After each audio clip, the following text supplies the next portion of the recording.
if I'd met this man 30 years ago, I wouldn't be here. You see, 30 years ago, I was a promising young player.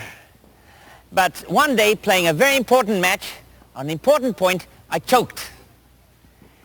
And when I was ready to play my next match, my friend said, "Hey, you want to come and watch Dennis choke again?" Now, I was real obliging. I choked again. And from then on, it was real easy to do it. And that was the end of my tennis career. In those days, choking was something you could never get over. Now, apparently today, it can be done. Today, if you are a choker, research shows that it can be cured. And this is where Dr. Jim Loehr can discuss with us a little bit his research in this particular area.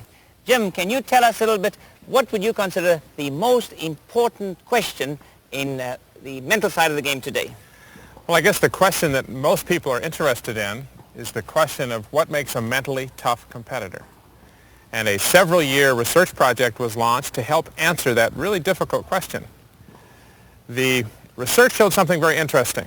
The research showed that the single most important factor in competitive success was the ability of the player to trigger a very specific way of feeling inside during the performance.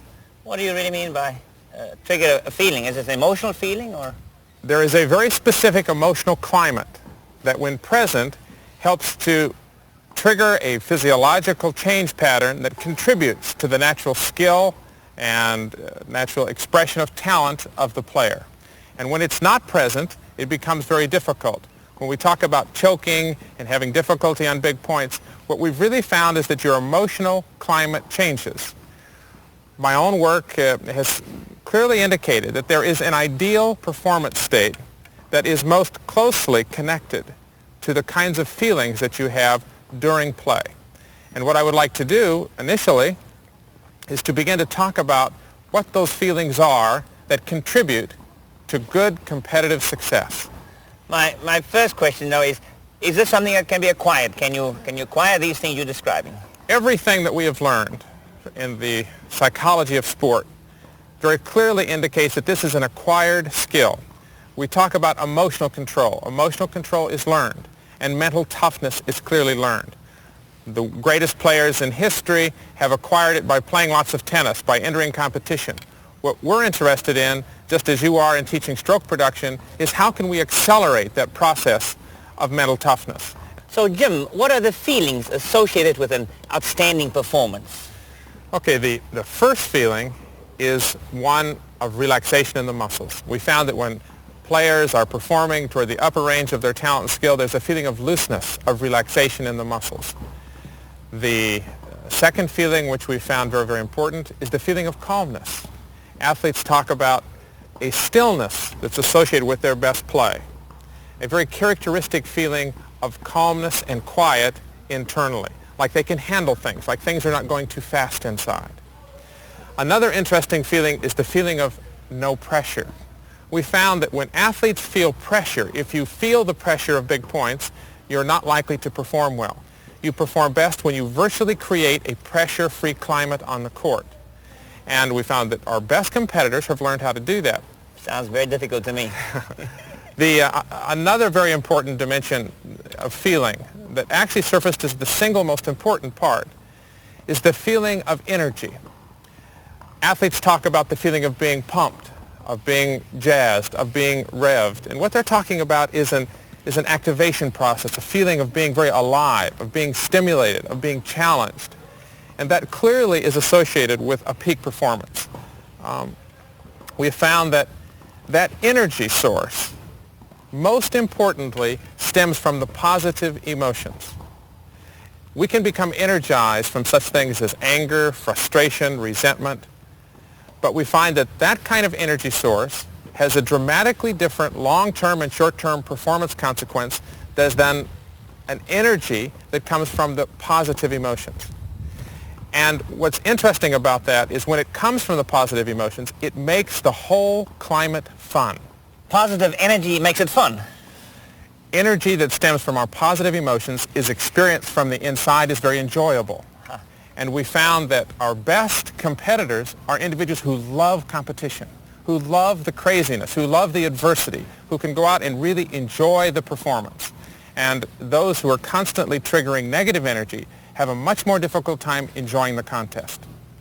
Another very important feeling state is the feeling of confidence, obviously. It's a feeling that I can do it, that I have the skill or the talent to be a good performer, that I can do well here. Another feeling that's very important is the feeling that I am in control of the situation rather than the situation controlling me. I'm, so to speak, king of the court. Another feeling that's important is the feeling of playing by instinct as opposed to a lot of conscious, deliberate thought. I have a feeling that I'm just kind of letting go and letting whatever learning has taken place manifests itself in the performance. I'm sure it's going to be very helpful to everybody out there playing tennis.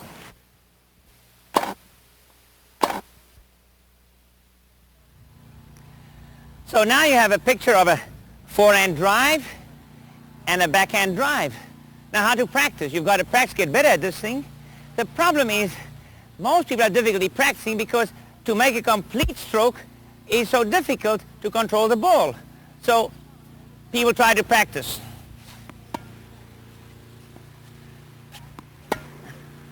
Sorry. And no balls ever come back. The tendency is to hit the ball too hard. You have to be able to play the ball from different distances on the court with more control. What you need to be able to do is you need to be able to play touch tennis. See, to become a complete tennis player, you need to be able to do this. You need miniature strokes. And then you can build them into bigger strokes from here. So this would be a very elementary stroke.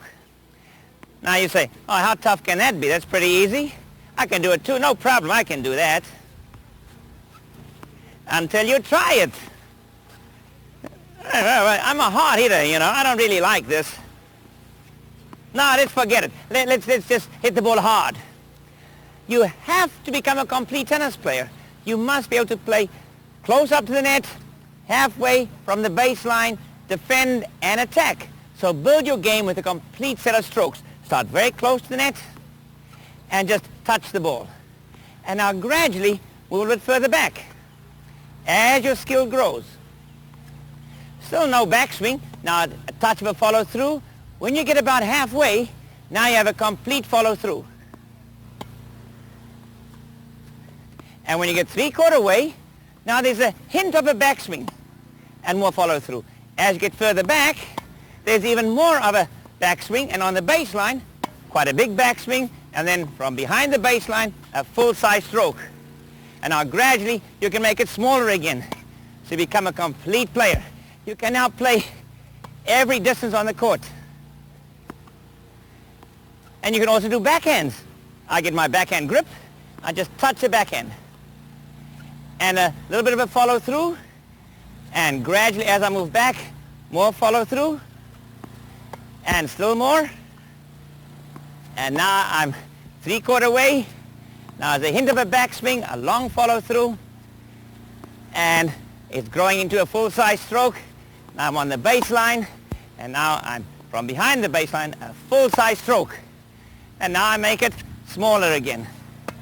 Gradually making the stroke smaller. Touch. Now, John, do some backhands. Now we do alternates. That's it. Now we're more skillful. Now let's move back again and use our strokes as we build them for a greater distance. We have control close to the net. We're building control from further back.